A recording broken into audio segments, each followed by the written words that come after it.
Hello and welcome to Class with Anamika. Yet another video today. I'm going to teach you about India's foreign policy, which is a chapter in your syllabus for class 12 political science. And India's foreign policy you can see a lot of resemblance from your international relations topic as well. And you will be seeing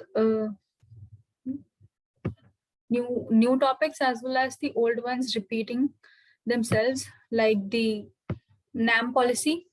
So let's begin with today's chapter, which is India's foreign policy. Now, firstly, we'll look at the background and then we'll go on to what is happening and what is the future of India's foreign policy. When India gained independence in 1945, at world politics, the failure of League of Nations was faced by many countries. The world was coping with the destruction that happened because of World War I and World War II. As a nation born in the backdrop of the World War, India decided to conduct its foreign relations with an aim to respect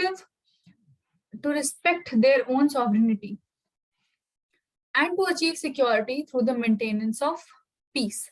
In the period of immediate aftermath of the Second World War, many developing nations choose to support the foreign policy preferences of the powerful countries who were giving them aid or credits. These were the two countries, USA and USSR. Right from the beginning, you can notice the resemblance. We have studied the Cold War chapter and we know what is capitalist and what is socialist and what were the ideologies of USA and USSR. And if you haven't watched this video, then I'm going to link it down in this video as well. You can go to the I button and see the Cold War chapter as well. The NAM policy. The world was divided into two. And when India was given a chance to take a stand, India chose to create their own option of NAM. India was at this pressure of, standing with either USA or USSR, or it was always keen upon to see that India would be siding with USA or USSR. However, India was smart enough and made their own new option, which was the NAM. The reason behind it was very simple. India had just been freed from the colonial rule, and choosing another ideology would mean to be subordinate to a superior country. Thus, NAM was birthed by the Jawaharlal Nehru, the then Prime Minister. From 1946 to 1964, Jawaharlal Nehru was the Prime Minister and Foreign Minister during this time. Three major objectives of Nehru's foreign policy were preserve sovereignty, protect the territorial integrity, and promote rapid and economic development. India took a free stand against the neo-colonial rule. Okay, so promote rapid and economic development. You knew that we were under the 5-year policy, 5-year plan by the Planning Commission, and it was of our utmost importance that we as a country were about to, have more and more economic development, agrarian development, and thus this was one of the focus of Nehru's foreign policy rule. Indo-US relations were not very good during the 1950s of era for a few reasons. India did not side with USA during the Cold War. Okay, so USA got pretty much upset with it that we were not siding with the USA or we were not backing up the model or the ideology of capitalism. And it was clear because of the 10-year friendship treaty with USSR that we had friendly relations with the Soviet Union. India's independent initiatives at world platform bothered USA. Note, Pakistan during this time was in alliance with military-led USA. It was emphasized by Nehru that how important it is for Afro-Asian countries to stay united. India convened the Asian Relations Conference in March 1947, 5 months ahead of its attaining independence. It was a staunch supporter of decolonization process. In a very few words, decolonization is a process by which colonies became independent of the colonizing country. The Afro-Asian Conference held in Indonesian city of Bandung in 1955 is commonly known as the Bandung Conference, marked the zenith of India's engagement with the newly independent Afro-Asian countries. Now, You do realize that MCQ based questions may you need to mention, you need to pay utmost importance to the dates and to the names of the conferences. I've been saying this time and again that please take note of all the conferences and the dates and the signatories, and you may be able to solve 50% of the questions pretty much easily if you know all of these basic information. Now, the date the Bandung Conference was signed as from 18th April 1955 to 24th April 1955. It was a conference of the newly independent Afro-Asian countries. The location where the conference was held is Bandung, West Java, Indonesia. 29 countries participated in this conference, including the highlighted ones, which are the Indonesia, Myanmar, earlier known as Burma, Ceylon, which is Sri Lanka, India, and Pakistan. Issues, what were the issues discussed in the Bandung Conference? If you are interested, the conference reflected the 5 sponsors' dissatisfaction with what they regarded as reluctance by the Western powers to consult with them on decisions affecting Asia. The next issue was concern over issues between USA and China. Since China is an Asian country, this was of our concern, and opposition to colonialism. A consensus was reached in which the colonialism and all of its manifestations was condemned, and implicitly censuring the Soviet Union as well as the West. So the Bandung Conference did realize and reached a conclusion that colonialism in all of its manifestations was condemned. The Bandung Conference later led to the establishment of NAM. The first summit of NAM was held in Belgrade in September 1961. Nehru was a co-founder of the NAM. And you know that you have read the whole thing in the Cold War chapter. Conflict with China. Now, we are studying about India's foreign policy, so it is not just about the NAM. We also have relations with USA, with Pakistan, with China, and other countries as well. So we will be discussing them briefly. Conflict with China. What started as a friendly note changed into a series of issues with China. On 29th April 1954, Panchsheel Agreement was signed. However, the Chinese invasion began by 1962. Now, China annexed Tibet in 1950. Dalai Lama sought and obtained political asylum in India in 1959. China claimed 2 areas within the Indian territory, which are the Aksai Chin area in the Ladakh region of the Jammu and Kashmir, and much of the state of Arunachal Pradesh, which was known as the NEFA, that is the Northeastern Frontier Agency. Now, between 1957 to 1959, the Chinese occupied the Aksai Chin area and tried to build a road around it, which is known as the China National Highway 219 or 219. Now, this is the timeline which is showing how India and China were into conflicts continuously, right? Right after China annexed Tibet, the Dalai Lama, who was a spiritual leader of Tibet, sought and obtained political asylum in India, and we were freely welcoming him that yes, you can come to our country and take asylum here. This agitated China, and a series of actions then on forward started to happen. China launched a swift and massive invasion in October 1962. Chinese forces captured some key areas in Arunachal Pradesh, which was from the Nepal region. China declared a unilateral ceasefire, and its troops withdrew to where they were before the invasion began. Present-day scenario of China and India is still crucial. We still have conflicts with China, and China shows Tibet and Aksai Chin as part of China in their own map, which is a continuous issue regarding the Indo-China relations. India was challenged with integration of these regions. Now, let's look at Pakistan.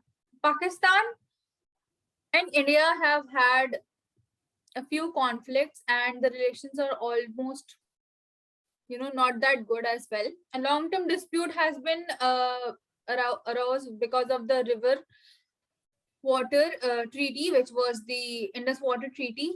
And India-Pakistan Indus Water Treaty was signed by Nehru and General Ayub Khan in 1960. Just in piece information, you can check out the map as well.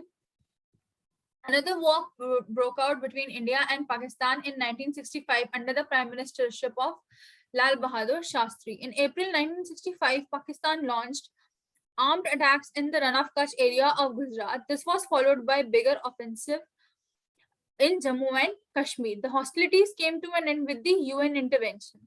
Indian Prime Minister Lal Bahadur Shastri and Pakistan's General Ayub Khan signed the Tashkent Agreement, brokered by the Soviet Union in 1966. These are the basic information that you need to remember from the exam perspective point of view and from the general and current affairs point of view. If you want to go into more details, you're welcome to watch other videos as well. Bangladesh War, which began in 1971. After the first general election in Pakistan, the results created a split. Zulfikar Ali Bhutto's party emerged a winner in the West Pakistan, and the Awami League leader Sheikh Mujibur Rahman swept through the east of Pakistan. Now, you know that we have read in the previous chapters that while the partition was taking place, Pakistan was divided because of the West Pakistan and the East Pakistan. These are the two territories, and this was the question asked in a previous video as well, and I'm going to link it down if I could, or otherwise I'll leave a link down below. Now let's see what are these East and West Pakistan. West Pakistan is the province created on 14th of October 1955 by the merger of the provinces, states and tribal areas of the Western Wing. The province was composed of 12 divisions and province and capital, which was established at Lahore. Now, Lahore is the capital of West Pakistan, whereas the East Pakistan is the Bengal region, and it has a Bengali population of East Pakistan, and which had voted to protest against the years of being treated as second-class citizens by the rulers based in West Pakistan. Now, West Pakistan always looked down upon East Pakistan, and they treated East Pakistan people as somewhat as second-class citizens. Now, in 1971, when Sheikh Mujib was, voted as the leader from their side in the East Pakistan, so the terror was unleashed on the East Pakistan by the West Pakistan. People started to struggle to liberate Bangladesh from Pakistan. Throughout 1971, India had to bear the burden of about 80 lakh refugees who fled from East Pakistan and took shelter in the neighboring areas in India. There was a war happening between India and Pakistan in December 1971 due to the same reason. And in 10 days, Indian Army freed East Pakistan, which is now known as Bangladesh. Later, Shimla Agreement was signed between Indira Gandhi and the Zulfikar Ali Bhutto, who was the then Prime Minister of Pakistan, on 3rd July 1972. The ongoing conflict and wars have had an impact on the economy of India and led to a scarcity of resources. After 1962, military modernization had to be done in India. The Department of Defense Production was established in November 1962, Department of Defense Supplies in November 1963, and there was a huge rise in military expenditure of India after the wars. Now, this is after the India-Pakistan war on Bangladesh. These were the three situations that were happening in our country. India's nuclear policy. What does nuclear policy mean? Nuclear policy is a policy related to a country's nuclear aspects in relation to nuclear energy and resources, as well as development of nuclear arms and weapons. Now, according to Merriam-Webster, nuclear means used in or produced by a nuclear reaction. For example, atomic bombs. Okay, atomic bombs are the biggest examples of nuclear energy. And here are a few more meanings. If you want, you can take a screenshot of so that you may remember. Now, the 5 nuclear weapon powers, USA, USSR, China, France, and UK, tried to impose the Nuclear Non-Proliferation Treaty, NPT, of 1968 on the rest of the world. India did not sign it, and it was the first Indian nuclear test, which happened in Pokhran 1, conducted in May 1974 in the backdrop of Indo-Pak War of 1971. The test was conducted on the army base in Pokhran Test Range, which is in Rajasthan. The test was named as the Smiling Buddha. Thus, India opposed the indefinite extension of NPT in 1995 and also refused to sign the CTBT, which is the Comprehensive Test Ban Treaty. Now, the 5 nuclear powers are also the 5 permanent members of the UN. So you do understand the amount of power these 5 countries hold, right? They are the permanent members of UN. They have a veto power, and they are also the nuclear power. So they are trying to possess their power and control other countries in the world as well. Now let's look at some of the expected MCQs in the Indian foreign policy. In which year did India launch its first nuclear test? Name the spiritual leader who took asylum in India during the accession of Tibet by China. Name the agreement signed between India and China. Who were the signatories of Shimla Agreement? Where was the first nuclear test conducted by India and under whose guidance? When was Bandung Conference held? What is the full form of CTBT? East Pakistan is present day known as. The term decolonization refers to. And this was pretty much it for today's video. And I hope you guys liked it. Please prepare well for your exam. All the best. And thank